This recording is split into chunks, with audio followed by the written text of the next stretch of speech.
నమస్కారం ఫ్రెండ్స్. కొన్నిసార్లు మన జీవితంలో అకస్మాత్తుగా సమస్యలు మొదలవుతాయి.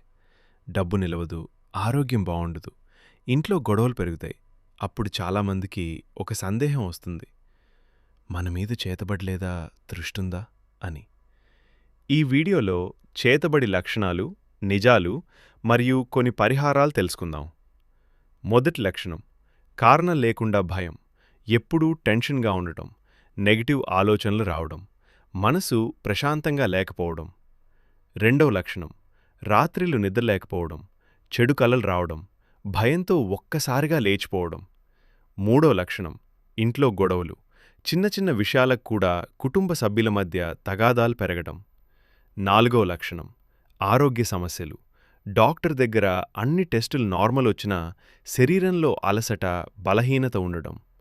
ఐదో లక్షణం వ్యాపారం లేదా ఉద్యోగంలో సమస్యలు, అకస్మాత్తుగా నష్టాలు రావడం, పనులు సరిగా జరగకపోవడం. కానీ ఫ్రెండ్స్, ప్రతి సమస్య చేతబడి వల్లనే అనుకోవడం తప్పు. స్ట్రెస్, యాంగ్జైటీ, హెల్త్ ప్రాబ్లమ్స్ వల్ల కూడా ఇలా జరగొచ్చు.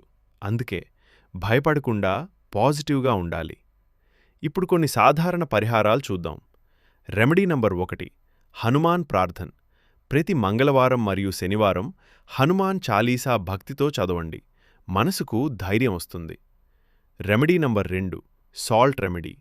ఇంట్లో ఉప్పు నీటితో తుడవడం వల్ల పాజిటివ్ ఫీలింగ్ వస్తుందని చాలామంది నమ్ముతారు. రెమెడీ నంబర్ 3, దీపం.